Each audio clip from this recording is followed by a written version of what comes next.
بسم اللہ الرحمن الرحیم الحمد للہ رب العالمین والصلاة والسلام علی رسولہ الکریم وعلی آلہ واصحابہ اجمعین وعلی کل من تبعہم بإحسان الی یوم الدین. اما بعد، اللہ تبارک و تعالیٰ کے فضل و کرم سے ذوالحجہ کا مہینہ شروع ہو گیا.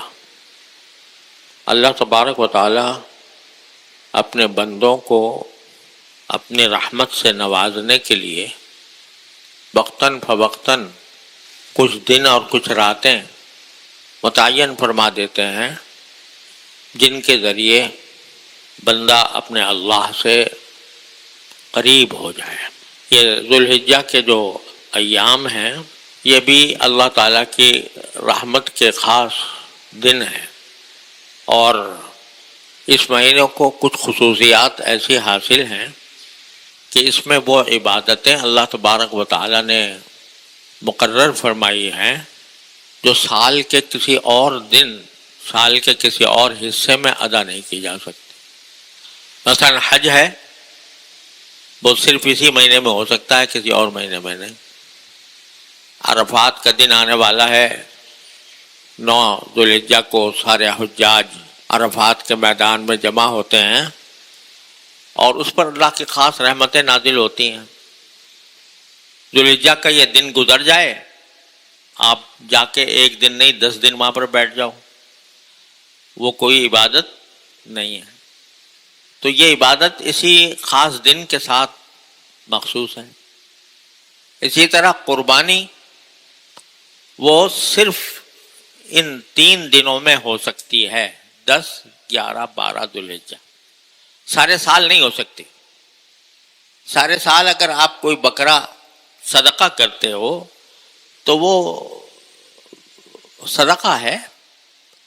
قربانی جو عبادت ہے، قربانی کے معنی ہے اللہ کے حکم کے مطابق کسی جانور پر گلے پہ چھری پھیر کر بسم اللہ اللہ اکبر کہہ کر اس کے گلے پر چھری پھیرتے، بس قربانی ادا ہو گئی. یعنی گلے پر چھری پھیر دینا یہ عبادت ہے.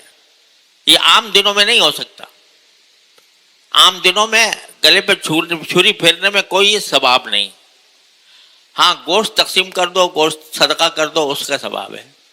یہاں جو عبادت ہے وہ یہ کہ ہمارا اپنا ملکیت کا جانور جو اچھی خاصی قیمت میں، آج کل تو بہت قیمتی ہوتا ہے، اس کو میں نے اللہ کے حکم کی وجہ سے اس کے گلے پر چھری پھیر دی، خون بہہ گیا، اس کا قربانی ادا ہو گئی، عبادت ادا ہو گئی.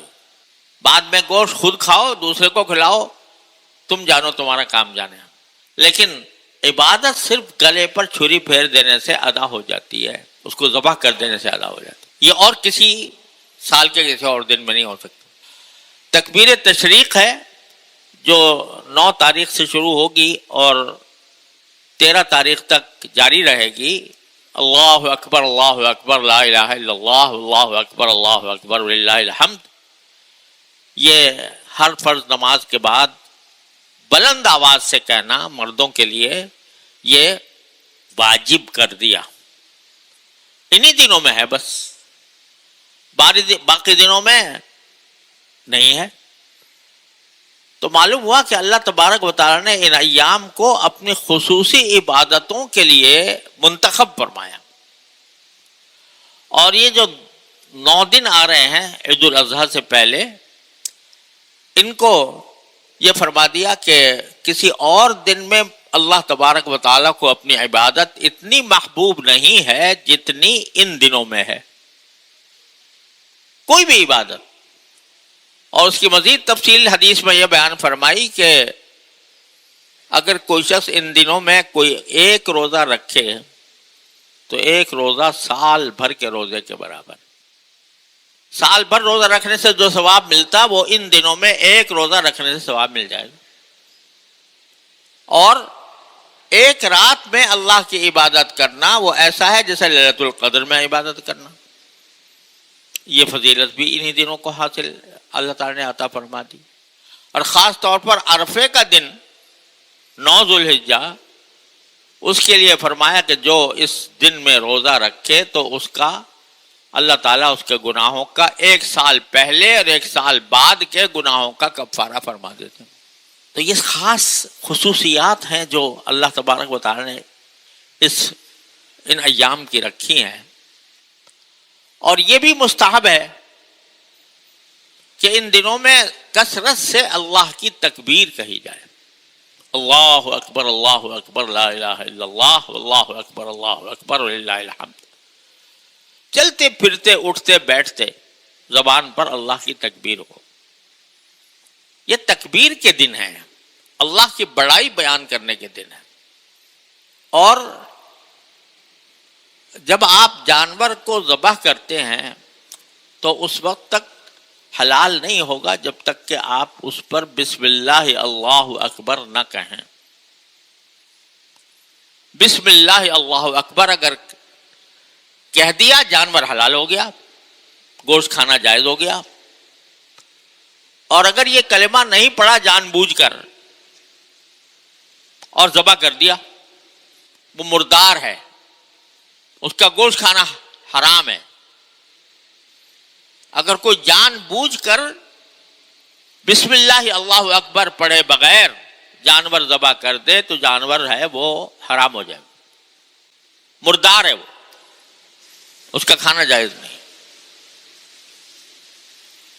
یہ کیا بات ہے کہ اللہ تبارک تعالیٰ نے صرف ایک کلمے کی بنیاد پر اتنا بڑا انقلاب پیدا کر دیا اس جانور کے اندر کہ بسم اللہ اللہ اکبر کہا حلال، نہیں کہا حرام۔ کیا کوئی یہ جنتر بنتر ہے جو اللہ نے تجویز کر دیا کہ جنتر بنتر پڑھو گے تو حلال ہوگا ورنہ نہیں ہوگا؟ ارے بھائی، مقصود اصل میں یہ ہے کہ ذرا اس بات پر غور کرو کہ یہ جانور جس کو تم گلے پر چھری پھیر کر حلال کر رہے ہو، ذبح کر رہے ہو، یہ تم سے کتنا زیادہ طاقتور ہے۔ ایک گائے اور بیل ہے مثال کے طور پر۔ آج کل تو گائے کی قربانی زیادہ ہو رہی ہے بکروں کے مقابلے میں۔ وہ گائے جو ہے وہ اگر کسی وقت جوش میں آ جائے اور آپ کے اوپر حملہ کر دے تو کسی مائی کے لال کی طاقت نہیں ہے کہ وہ اس جانور سے کو مغلوب کر لے۔ دیکھو، تم اپنا وزن دیکھ لو اور اس کا وزن دیکھ لو، تم کتنے موٹے ہو اور لمبے چوڑے ہو اور جانور کتنا لمبا چوڑا ہے۔ اب اس جانور کو اللہ نے اس طرح بنا دیا تمہارے لیے کہ اس گلے میں رسی تم نے ڈالی اور ڈال کر اس کو جہاں چاہو لے جاتے ہو، لا کر اس کو باندھ دیا۔ اگر وہ کسی وقت بدک جائے اور رسی توڑا کر بھاگ جائے تو بڑے بڑے پہلوان تمہارے عاجز ہو جائیں گے اس کو پکڑنے سے۔ لیکن کذالک سخرھا لکم، قرآن میں فرمایا ہے کذالک سخرھا لکم لتکبروا اللہ علی ما ھداکم، یہ جانور ہم نے تمہارے لیے مسخر کر دیے ہیں، یعنی ان کو تمہارا تابع فرمان بنا دیا ہے۔ تمہارا بچہ بھی اس کے گلے میں رسی ڈال کر جہاں چاہتا ہے لے جاتا ہے، اور جب اس کو تم گراتے ہو تو گرانے میں آپ دیکھو 2-4 آدمی مل کے گراتے ہیں اتنا بڑا جانور، اور وہ گر جاتا ہے آرام سے۔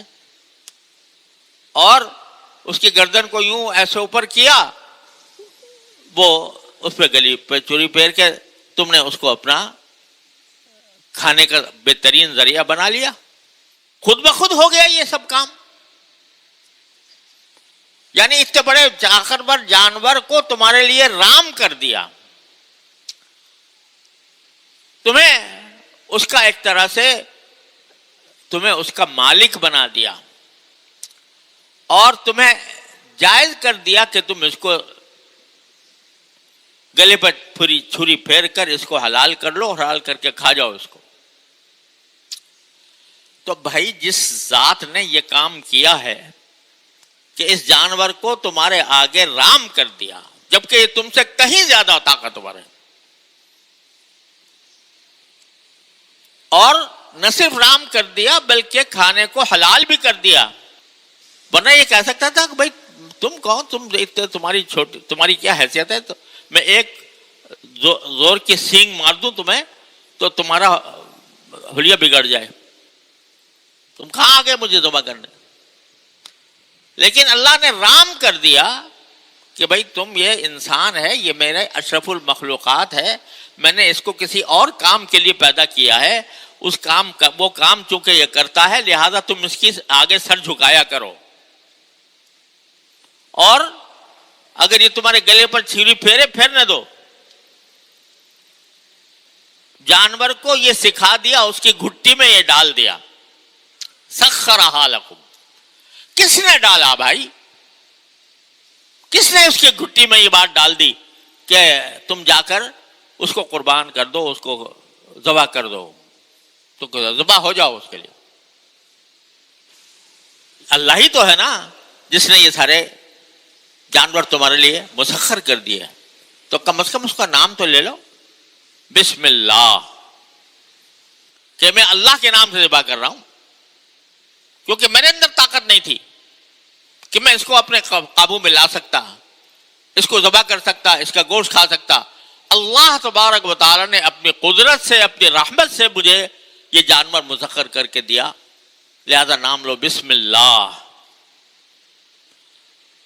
پھر ساتھ ہی اللہ اکبر, اللہ اکبر, اللہ سب سے بڑا ہے, اللہ سب سے بڑا ہے.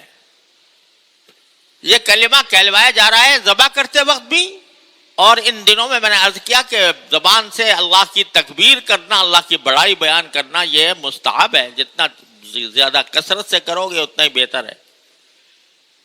یہ کیا ہے بڑائی بیان کرنا؟ اللہ سب سے بڑا ہے, اللہ سب سے بڑا ہے, یہ کہو, ذبح کرتے وقت بھی کہو بسم اللہ اللہ اکبر. کیوں؟ اس لیے کہ تمہارے دماغ میں ایک فطور آ سکتا تھا, فطور ہی آ سکتا تھا کہ دیکھو اتنا بڑا جانور جو مجھ سے بھی زیادہ بڑا ہے, یہ میں اس کو اب انسان ہوں, انسان ہونے کے ناطے میں نے اس کو قابو کر لیا, اور قابو کر کے اس کے گلے پر چھری پھیروں گا اور اس کا گوشت کھاؤں گا. یہ مجال نہیں ہے کہ کچھ میری سرتابی کر سکے. تو تمہارے دل میں بڑائی آ سکتی کہ میں بڑا ہوں, یہ چھوٹا ہے, یہ جانور چھوٹا ہے, میرا تابع فرمان ہے, یہ میرا غلام ہے, میں بڑا ہوں, میں آقا ہوں اس کا. یہ خیال دن میں لانے کے بجائے کہا گیا اسی وقت کہو اللہ اکبر. بڑا تو وہ ہے اور سب سے بڑا وہ ہے جس نے تمہارے لیے اس کو مسخر کر دیا. بسم اللہ اللہ اکبر. اور یہ دہراتے رہو یہ کلمہ اللہ اکبر اللہ اکبر اللہ اکبر اللہ اکبر. ہر نماز میں ہر انتقال جسمی کے تحت اللہ اکبر ہے. تکبیر تحریمہ اللہ اکبر, رکوع میں جاتے ہوئے اللہ اکبر, سجدے میں جاتے ہوئے اللہ اکبر, سجدے سے اٹھتے ہوئے اللہ اکبر, اور عید کی نماز میں 6 تکبیریں اور زیادہ. بڑائی ہی بڑائی بیان ہو رہی ہے اللہ کی, تاکہ تمہارے دماغ میں یہ بات بیٹھے کہ اس کائنات میں سب سے بڑی ہستی کون ہے, وہ اللہ ہے. جب سارے کائنات میں سب سے بڑی ہستی اللہ ہے تو اس کی ذات بھی اکبر ہے, بڑی ہے, اس کی صفات بھی بڑی ہیں, اس کی بھیجی ہوئی شریعت بھی بڑی, سب سے بڑی ہے, اس کے بھیجے ہوئے رسول بھی سب سے بڑے ہیں, اس کے بھیجے ہوئے احکام بھی سب سے بڑے ہیں, اور اس کی اطاعت بھی سب سے عالم ہے. اللہ کی کبریائی اور اس کی بڑائی بیان کرتے رہنا اور کرواتے رہنا, اس کا مقصد یہ ہے کہ دماغ اور دل میں یہ بات بیٹھ جائے کہ اس کائنات میں سوائے اس کے کوئی حقیقت میں بڑا نہیں ہے. جب کوئی اور بڑا نہیں ہے تو کسی کا حکم واجب الاطاعت نہیں اس کے حکم کے آگے. وہ جب کوئی حکم دے دے تو وہ چونکہ بڑا ہے اور اس کی صفات بھی بڑی ہے, اس کی قدرت بھی بڑی ہے, اس کی حکمت بھی بڑی ہے, لہذا اس کے حکم کے آگے سر جھکانا یہ کام ہے بندے کا. اور اس سر جھکانے کی ایک مظاہرہ قربانی ہے. قربانی ہے. آج لوگ کہتے ہیں کہ اس قربانی کے ذریعے اس وقت اربوں کھربوں روپیہ عالم اسلام کا کاہے میں خرچ ہو رہا ہے؟ گلے پر چھری پھیرنے میں. اگر سارے عالم اسلام جو کہ 2 ارب کے قریب ہیں، اگر ان میں سے 1 ارب بھی قربانی کرتے ہوں تو کیا مطلب ہوا کہ 1 ارب قربانی ہو رہی ہے پوری دنیا میں. اور ایک قربانی کی کم سے کم قیمت اگر آج کل کے حساب سے لگاؤ تو کم سے کم قیمت حصہ جو ہے وہ کسی گائے کے اندر آئے گا 4-5 ہزار 6 ہزار کا. 6,000 ارب روپیہ کاہے میں خرچ ہو رہا ہے؟ گلے پر چھری پھیرنے میں. تو کہنے والے کہتے ہیں بھائی یہ امت جو پہلے ہی افلاس کا شکار ہے، اس کے 6 ارب روپے جو ہے وہ نالیوں میں بہہ رہے ہیں. لہذا اقتصادی اعتبار سے اور معاشی اعتبار سے یہ تو بڑے نقصان کا معاملہ ہے. اعوذ باللہ. کہنے والے یہ کہتے ہیں. اس واسطے قربانی کی عبادت کا انکار کر دیا اور کہہ دیا کہ یہ تو حج کے موسم میں چونکہ لوگ جمع ہوتے تھے لہذا ان کو کھانے کے انتظام کرنے کے لیے حج میں فرض کی گئی تھی، حج کے علاوہ کہیں فرض نہیں ہے. ایسی باتیں کرنے لگے لوگ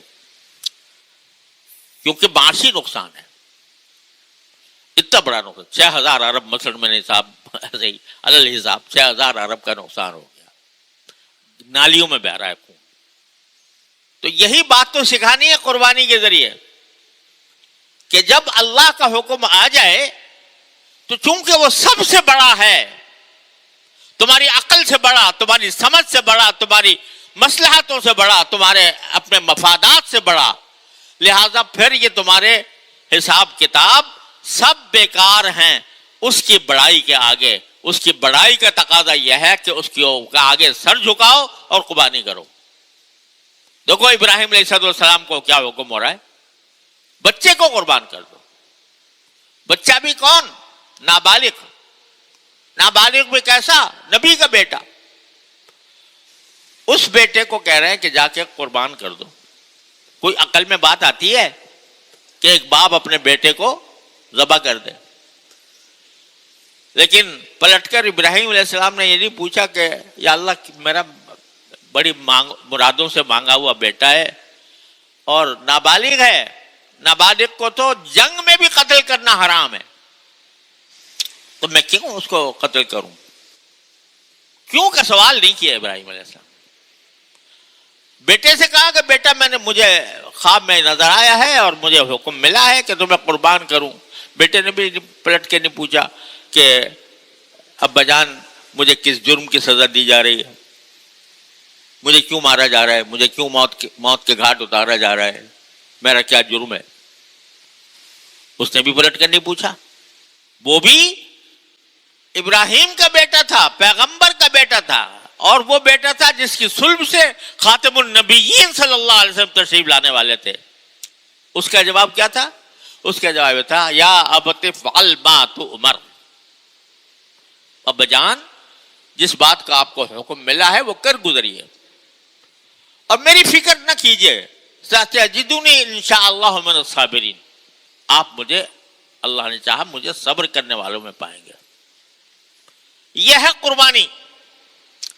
جو حکم آ گیا اللہ کا تو پھر کوئی مفاد، کوئی منفعت، کوئی مصلحت اس کے آگے نہیں آ رہی. کیوں؟ اس لیے کہ اللہ بڑا ہے، سب سے بڑا ہے. تو دونوں میں سے کسی نے کیوں کا سوال نہیں کیا، کیونکہ اللہ کا حکم ہے جو سب سے بڑا ہے، لہذا ہمیں کیوں کا سوال کرنے کی ضرورت نہیں. اس میں کون سا مفاد ہے، کون سی مصلحت ہے، ہمیں یہ جاننے کی ضرورت نہیں. میرے مالک نے مجھے کہا ہے لہذا میں کروں گا. جب اس جذبے کے ساتھ باپ نے بیٹے کو ذبح کرنے کے لیے لیٹا دیا تو قرآن کہتا ہے فلما اسلما وتلہ للجبین، جب باپ بیٹے دونوں اللہ کے حکم کے آگے جھک گئے اور باپ نے بیٹے کو پیشانی کے بل لٹا دیا، تو اس وقت اسلمہ کا لفظ استعمال کیا قرآن نے. گویا انہوں نے اسلام جس کے معنی ہے جھکنا، فرما برداری کرنا، وہ اپنے عمل سے دکھا دیا اور ان کو لٹا دیا. تو پر ہماری قدرت اور رحمت بھی جوش میں آئی. قلنا یا، ہم نے اس وقت کہہ دیا کہ یا ابراہیم صدقت الرؤیا، ابراہیم تم نے اپنا کام پورا کر دیا، خواب کو سچا کر دیا، ہمارے حکم کی اطاعت کر لی. لو دیکھو اب ہم تمہارے سامنے ایک دمبا بھیج رہے ہیں.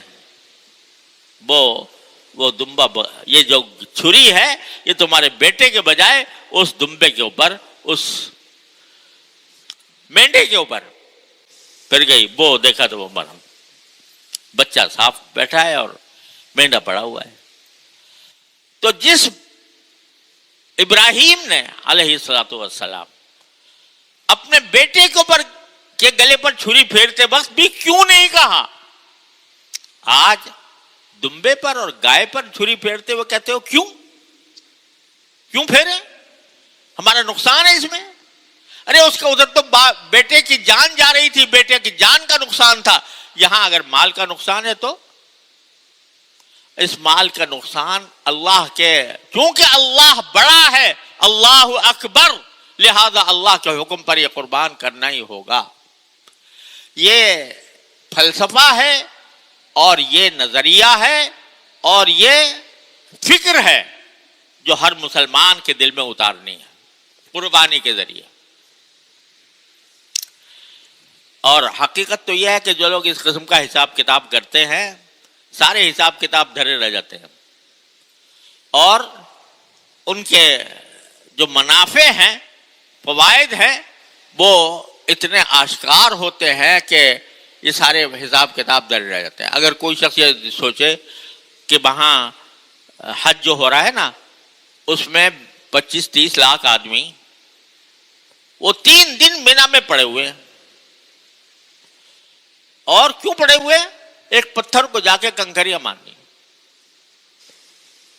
اور اس سے بعد بڑا پڑھا لکھا آدمی، پروفیسر، ڈاکٹر، انجینئر اور عقل مند، ہوش مند، وہ کنکریاں گنتے پھر رہا ہے اور میں کنکریاں لے کے مار دوں، اور مار کے آ گیا تو بس کہتا ہے میں الحمدللہ میں نے کارنامہ انجام دے دیا. تو یہ 25-30 لاکھ افراد کا خرچہ ہو رہا ہے، کتنا بڑا، کاہے کے لیے؟ ایک پتھر پر کنکریاں مارنے کے لیے. اور کوئی کہے کہ بھئی یہ تو پورے عالم اسلام کا بہت بڑا معاشی خسارہ ہے، لیکن کیوں ایسا ہو رہا ہے؟ تو یہ در حقیقت اس ذہنیت کی بات ہے جو اللہ کو بڑا نہیں مانتی. لہذا کہو اللہ اکبر، کہو اللہ اکبر، لا الہ الا اللہ، اللہ واللہ اکبر، اللہ اکبر وللہ الحمد. اس کی بڑائی کو تسلیم کرو پہلے، پھر باتیں کرو. اس کی بڑائی کو تسلیم کر کے اس کے آگے سر جھکاؤ، پھر پتہ چلے گا کہ یہ نقصان نہیں تھا، یہ فائدے کا سودا تھا. قرآن کہتا ہے حج کے بارے میں کہ یہ آئیں حج کریں، لیشہدوا منافع لہم، تاکہ وہ آ کر اپنی آنکھوں سے منافع دیکھیں کہ کتنے زیادہ فائدے سے ہو رہے ہیں، آخرت کے اور کچھ دنیا کے بھی فائدے اس سے حاصل ہوتے ہیں. چاہے وہ حج ہو چاہے قربانی، اس میں دنیا کے بھی منافع حاصل ہوتے ہیں. وہ میں اگر اس کی تفصیل میں جانا چاہیں تو بہت زیادہ، کہ کس طرح لوگوں کو اس سے فائدہ پہنچتا ہے، کس طرح لوگوں کو اس سے، لیکن اصل چیز وہ فائدہ نہیں ہے. اصل چیز کیا ہے؟ اللہ کے حکم کی تعمیل. لن ینال اللہ لحومها ولا دماؤها ولکن ینالہ التقوی منکم. اللہ کے پاس نہ اس کا گوشت پہنچتا ہے نہ اس کا خون پہنچتا ہے، لیکن تمہارے دل میں جو تقوی ہے، اللہ تبارک و تعالیٰ کی اطاعت کا جو جذبہ ہے، وہ ہے جو اللہ کے ہاں قابل قدر ہے. اللہ تعالیٰ ہمیں اس صحیح جذبے کے ساتھ ان دنوں کو گزارنے کی توفیق عطا فرمائے. اللہ کی بڑائی کو بیان کرتے رہو، زبان سے بار بار تکبیر کہتے رہو، اور اللہ کی بڑائی کا احساس دل میں جما کر بیٹھو تو اللہ تعالیٰ کا انشاءاللہ قربانی بھی قبول فرمائیں گے، دوسری عبادتیں بھی اللہ تعالیٰ نے چاہا قبول ہوں گی۔ وصلی اللہ تعالیٰ علی خیر خلق۔